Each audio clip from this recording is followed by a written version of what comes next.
من الجزائر العاصمة السيدة حدة حزام مديرة نشر صحيفة الفجر الجزائرية. أهلا ومرحبا بك وشكرا جزيلا لك على قبول هذه الدعوة سيدة حزام.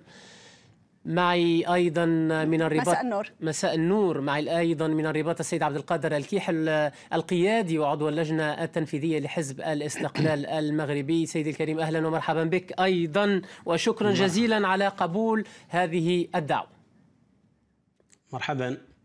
وسؤالي أبدأ بسؤالي الأول لكما: استدعاء السفير المغربي من الجزائر هل كان مبررا؟ وسؤال أطرحه أولا على السيد عبد القادر الكيحل عضو اللجنة التنفيذية لحزب الاستقلال والقيادي في الحزب. تفضل. والغير المبرر هو سلوك رئيس الجزائر.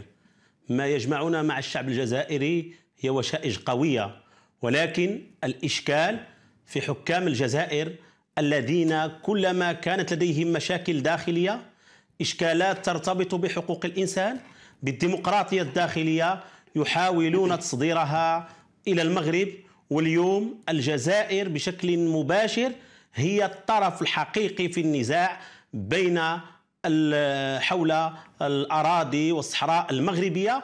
وبالتالي الجزائر كشفت من خلال رسالة رئيس الجزائر على أنها فعلا طرف أساسي، وتحاول أن تغطي على مجموعة من المشاكل الداخلية، مشاكل ترتبط بصفقات الأسلحة، هذه الصفقات التي تنهك القوة والقدرة الشرائية سنعود إلى صفقات الأسلحة.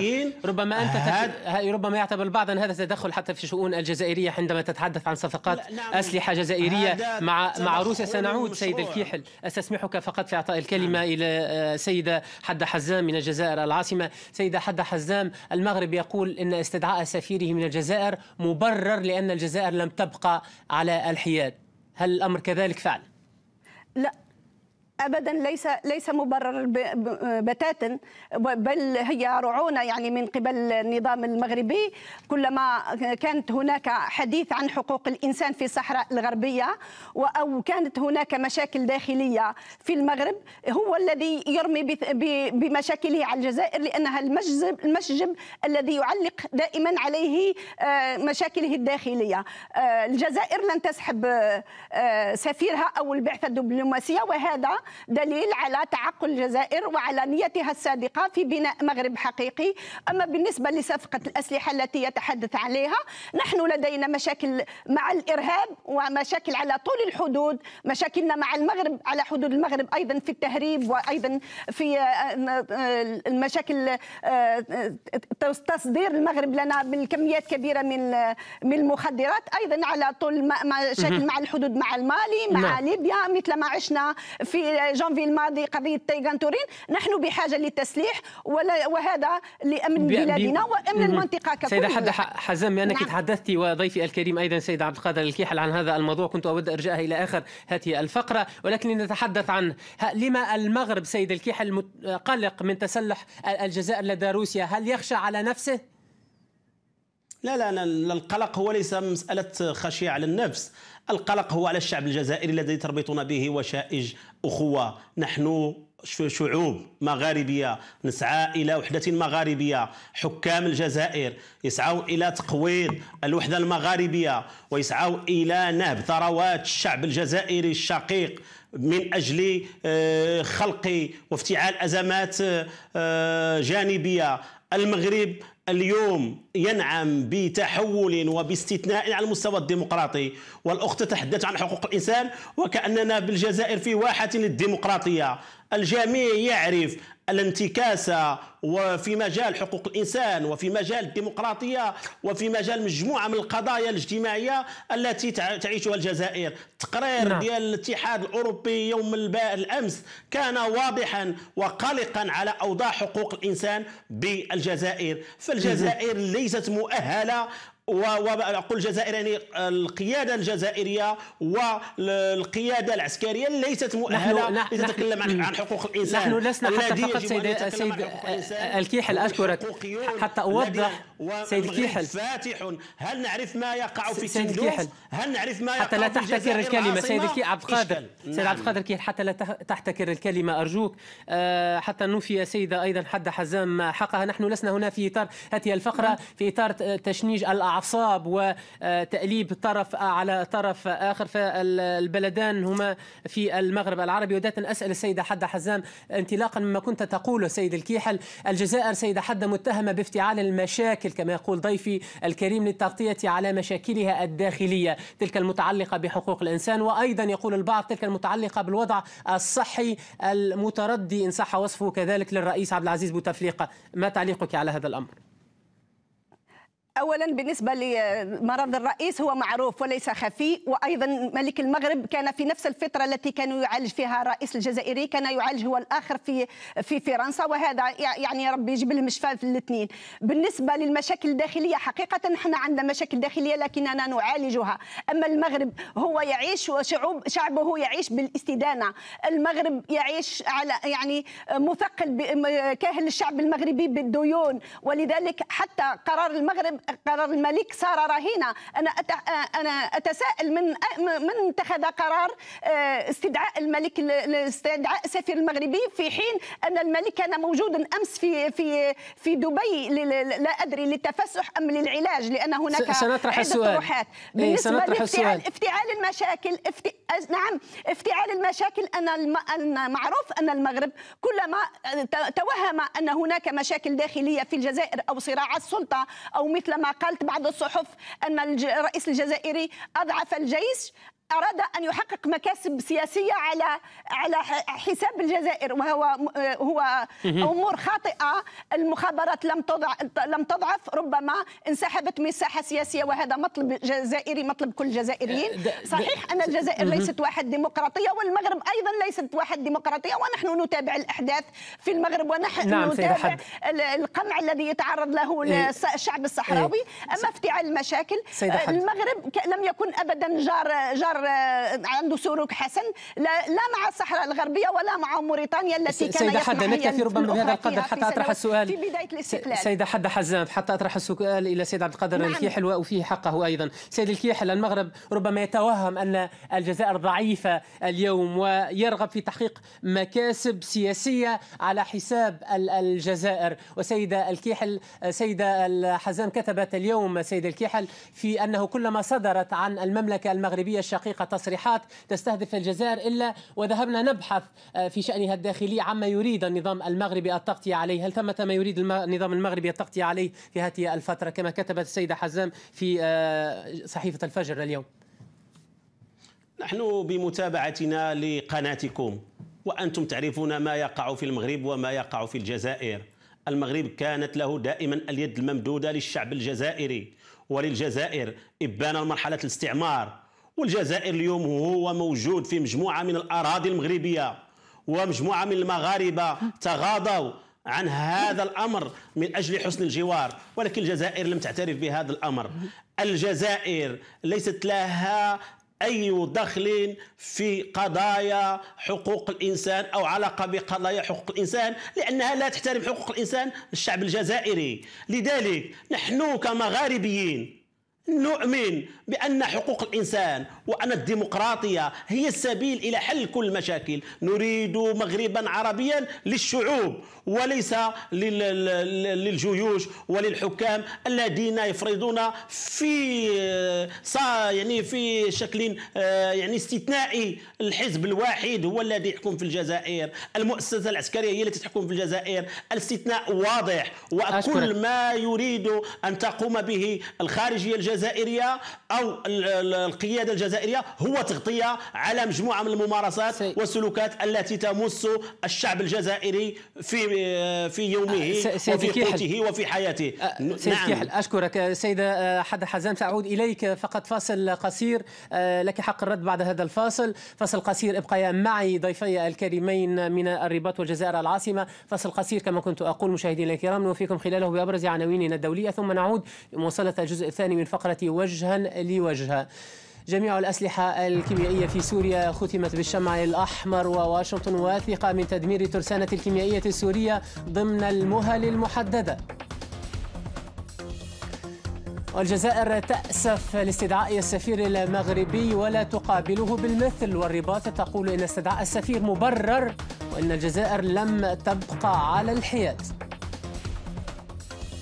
وتشديد الإجراءات الأمنية في المناطق السياحية إثر محاولات اعتداء في تونس، وباريس تدعو القوى السياسية إلى إيجاد حل للأزمة السياسية في البلاد. عودة إذن إلى الاستوديو مشاهدينا الكرام، والجزء الثاني من فقرة وجها لوجه حول التوتر القائم بين المغرب والجزائر بشأن الصحراء الغربية. معي دائما عبر الأقمار الصناعية ضيفي من الجزائر العاصمة السيدة حد حزام مديرة نشر صحيفة الفجر الجزائرية، ومن الرباط السيد عبد القادر الكيحل القيادي وعضو اللجنة التنفيذية لحزب الاستقلال. شكرا جزيلا لكما مجددا على قبول هذه الدعوة. أود أن ربما نواجه السؤال للسيدة حد حزام مديرة نشر صحيفة الفجر الجزائرية. يعني سيدة حد حزام، حديث الجزائر، نحن نعرف موقف الجزائر الثابت من الصحراء الغربية، ولكن الحديث عن هذا الأمر في أبوجة، وتحديدا عن آلية لمراقبة حقوق الإنسان في الصحراء الغربية، ألا يعتبر استفزازا للمغرب وتعديا على سيادة المغرب؟ ابدا، قضيه الاليه هي اليه امميه وليس للجزائر دخل فيها، والجزائر موقفها من قضيه صحراويه واضح منذ بدايه الازمه سنه 75، لم يتغير ولم يقل شيئا جديدا رئيس الجمهوريه في هذه القضيه. اما بالنسبه للاراضي المغربيه الذي تحدث عليها السيد والذي سبق واستفز الجزائر في هذه القضيه بالذات، لما قال للملك، طلب من الملك ان يهجم على الجزائر ليسترد بين ظفرين بشار وتندوف التي يعتبرها مغربية. أنت تتحدثين عن حزب الاستقلال. هذا القول كهذا، نعم، زعيم حزب الاستقلال، لأنه هذا السيد ضيف من الاستقلال على ما أظن. أنا أطلب منه أولا أن يذهب لاسترجاع سبتة ومليلة، وسيأتي الجيش الجزائري وسيساعده إن تمكن من مطالبة قدر على مطالبة إسبانيا باسترجاع هذه الأراضي المغربية التي يعرف الجميع أنها مغربية، ليسترجع ترابه أولا، ثم يطمع في الصحراء الغربية وفي الأراضي الجزائرية.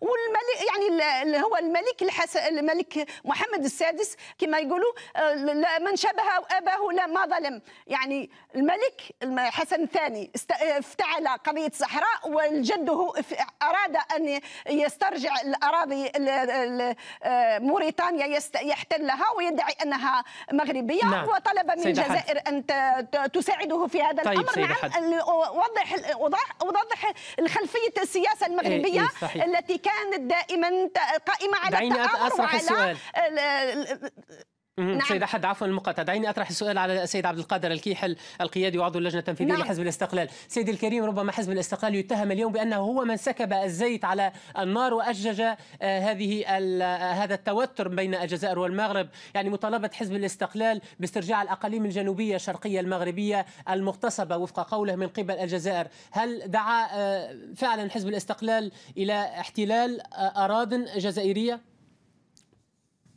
وفعلا قضية الصحراء الشرقية هي أراضي مغربية، وبإقرار الأخت الجزائرية تقر أنها تقول أن هناك أولوية استرجاع سبتة ومليلية ثم الصحراء الشرقية، وإقرار منها على أن هذه المناطق مغربية، وعلى أن المغاربة احتراما لحسن الجوار لما كانت هناك معركة الاستقلال وحصل المغرب على استقلاله، انتظر الشعب الجزائري حتى يحصل على استقلاله لترسيم الحدود. وكان في دعم الحركة الوطنية وفي دعم المناضلين والمقاومة الجزائرية من أجل الحصول على الاستقلال، لأنه الحدود لم تكن أمرا مطروحا عند الحركة الوطنية المغربية، بل حدودنا هي حدود مغاربية أكثر من حدود وهمية ساهم الاستعمار في تفريقنا. لذلك الحكام الجزائر والجيش الجزائري يسعى دائما إلى خلق الإشكالات، والمغرب كانت دائما يده ممدودة ويسعى إلى تحقيق الوحدة المغاربية على المجالات الاقتصادية والاجتماعية والإنسانية والثقافية وكل نعم. لأن هناك عائلات مغربية موجودة في الجزائر، وهناك مغاربة أهينوا من طرف الحكام الجزائر وطردوا وسلبت أموالهم وما إلى ذلك. وعلى الرغم من ذلك الشعب المغربي شعب صبور يحب الشعب الجزائري لأنه يحب الوحدة المغاربية. جميل، هذه الإشارات الطيبة والإيجابية. وهذا الحب هو الذي جعلنا في محطات متعددة نتنازل عن هذه الإشكالات الترابية، ولكن الذي دفعنا إلى تجديد هذا المطلب وكان مطلبا تاريخيا لم يفتر يوما عن مطالب حزب الاستقلال والحركة الوطنية. سيدي كيحل نكتفي معروفة. نعم. حتى أعطي كلمة أوفيها حقها أرجوك. حكام الجزائر على أن وقضية المغرب هي قضية الشعب المغربي. سيدي كيحل أنت أطلت في الإجابة، أشكرك. وطني ليست قضية مؤسسة. سيدي كيحل عفوا مقاطعة، أنت أطلت حتى أحيل الكلمة للسيدة حدة حزام مديرة نشر صحيفة الفجر الجزائرية. شكرتك على هذه ربما الإشارات الإيجابية من حضرتك السيد الكيحل. قبل أن أحيل الكلمة للسيدة حدة حزام، يعني يتهمك بأنك تعترفين بحق المغرب في الأقاليم الجنوبية. أنا جاريته في كلامه، وليس لهم في الجزائر ذرة من رمل، وليس فقط مدن بحالها. بالنسبة لأن المغرب ساعدنا في استرجاع استقلالنا هذه حقيقة، وكنت أتمنى أن يهنئنا اليوم الملك بذكرى استرجاع الثورة التحريرية ليلة أول نوفمبر، وكنا نتوقع أن تأتينا برقية تهنئة يفرح لفرحنا، لكن للأسف لم وجدنا منه وجه آخر للأسف. تفضلي سيدة حدة. تفضلي سيدة حدة حزام. تفضلي واصلي لو سمحت. بالنسبة أن يقول أنني أعترف، هذا شيء مضحك. يعني في الحقيقة أظن أنه لا يفهم اللغة ولا يفهم الكلمات المجازية. فقط واضحة. أود أن أسألك سيد عبد القادر. سيد عبد القادر هذا الأمر. سيد عبد القادر، يعني موقف الجزائر من الصحراء الغربية معروف. لما أثار كل هذا اللغط هذه المرة؟ البعض يقول أن هذا اللغط مفتعل. لما انزعجت الرباط من مطالبة الجزائر بآلية لمراقبة حقوق الإنسان في الصحراء الغربية، وهي التي يعاب عليها تجاوزات في هذا الأمر؟ ليس هو موقف الجزائر اللي واضح، والواقع على أن الجزائر هي من تعاكس المغرب في وحدته الترابية. البوليزاريو ليست إلا أداة طيعة في يد حكام الجزائر والجيش الجزائري من أجل خلق إشكال لدى المغرب. لذلك الجزائر لم تريد أن تعترف في جميع المحطات على أنها طرف رئيسي في هذا الصراع، وأن الصراع هو صراع جزائري مغربي وليس هناك أي طرف. المغاربة الصحراويين جلهم وأغلبيتهم هما في المناطق المغربية، هناك تنمية حقيقية في هذه المناطق، هناك استثمار حقيقي في هذه المناطق، وهناك بعض المأجورين. وهنا الجزائر حاولت جهدها من أجل تقويض الأمن والاستقرار في هذه المنطقة ولم تفلح في ذلك، وجربت كل الوسائل ولم تفتح بذلك، لأن هناك ارتباط المغاربة. وحتى من هو موجود في تندوف اليوم، لماذا لا نتساءل عن واقع حقوق الإنسان وعن الدماء التي تسأل هناك؟ ورأينا هذا الأمر في القنوات، وأن كأن حقوق الإنسان هو أمر مجتزأ. حقوق الإنسان هو في شموليته وفق الشرع الدولية. المغرب جاء بدستور جديد قوي يعطي الأولوية لحقوق الإنسان، وهو دستور الحقوق والحريات، دستور يؤمن بسمو المواثيق الدولية ما لم تتعارض مع الخصوصية الوطنية. دستور أعطى فعلا تحولا حقيقيا في مجال إشكال الحقوق والحريات. لا نقول على أنه فعلا هناك تجاوز لكل إشكال حقوق الإنسان، ولكن نحن لدينا سنوات ومسافات كبيرة وطويلة بيننا وبين الجزائر في هذا الموضوع. والجزائر ليست مؤهلة للكلام عن حقوق الإنسان. سيد عبد القادر أطلت الذي يتحدث عن حقوق الإنسان سيد عبد القادر الكيحل. سيد عبد القادر أنا لا أسمعك. سيد عبد القادر أطلت ربما ذلك سيثير انزعاج السيدة حدة حزام. سيدة حدة حزام يقول ان البوليساريو أداة فعلا افهمها جيدا. فقط اطرح السؤال على السيدة حدة حزام. يقول ضيفي عبد القادر الكيحل البوليساريو سيدة حدة البوليساريو أداة فقط في يد الجزائر وهي طرف رئيسي في الصراع. لما لا تعترف الجزائر بهذا الأمر؟ لا تعترف الجزائر بهذا الأمر لأنها ليست طرف في الصراع، والصراع هو صراع الصحراء الغربية بين المغرب ومطروح في قضية في الأمم المتحدة على أنها قضية تصفية الاستعمار، والجزائر ليست طرف، وإنما المغرب هو الذي يريد أن يقحم الجزائر لتكون طرف في هذه القضية. لأعود وأسأل السيد عبد القادر لماذا لم يفاوض المغرب على استقلال أراضيه كاملة؟ لماذا سمح بسبتة ومليلة ولماذا سمح بالصحراء الغربية إن كانت حقا ترابه؟ الجزائر لما فاوضت على استقلالها فاوضت على كل ترابها ولم تسمح بفصل الصحراء على الشمال. لماذا لم تفعل المغرب بهذا؟ لو كانت حقا أراضيها لماذا يطرح الحسن لما تخلى المغرب عن أراضيه أن يتقاسم؟ لماذا يطرح تقاسم أراضي الصحراء الغربية بين موريتانيا والجزائر والمغرب، ورفض بومدين وقبل ولدادة، وثم بعد إطاحة بولدادة جاء ولد السالك وانسحب من الأراضي الصحراوية التي كان يحتلها، ثم جاءت القوات المغربية واحتلتها من جديد. أنا أظن أن بلد لما يكون يعترف بحقوقه أن ترابه من حقه لا يطرح على الآخرين تقاسمها، وهذه دليل على أن الأراضي المغربية الصحراء الغربية ليست مغاربية أصلا. فقط حتى يجيبك سيد عبد القادر الكيحل، تبقت لدي دقيقة أو دقيقتان فقط. سيد عبد القادر الكيحل تفضل، لك حق الرد. فعلا المغرب كان قد حاصل على استقلاله، والمغرب تعرض لنوعين من الاستعمار في المناطق السلطانية والمناطق الخليفية، ولكن انشغل منذ 56 إلى بداية الستينات بدعم الثورات الجزائرية، وكنا نعتقد على أننا عندما سوف ننتهي من هذه المعركة، معركة التحرير، سندخل جميعا إلى معركة موحدة، هي معركة البناء ومعركة التكامل، ولم ندخل في حروب ولن نحمل السلاح ضد أشقائنا وإخواننا في الجزائر. ولكن مع الأسف الإشكال تحول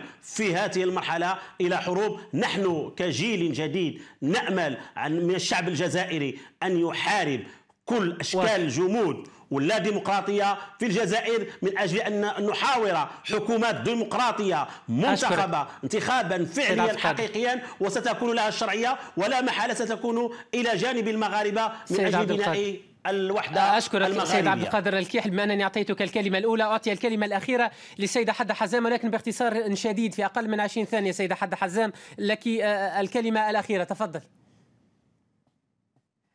أنا لا أفهم لماذا هذا التحامل على الجزائر الآن. أنا كنت أتمنى أن يلتقط الإشارة التي أرسلتها الجزائر إلى المغرب أن طريق السيار وصل إلى الحدود المغربية من أجل، وهذه نية لبناء مغرب الشعوب حقيقة، لكن تصرفات المغرب تدل على عكس ذلك. حتى أن وزير الداخلية في زيارته الأخيرة للجزائر قال افتحوا الحدود وسنوقف عنكم الحدود المغلقة منذ 94 شحنات المخدرات. كل الشكر. المغرب لا يريد. كل الشكر الجزيل لكم.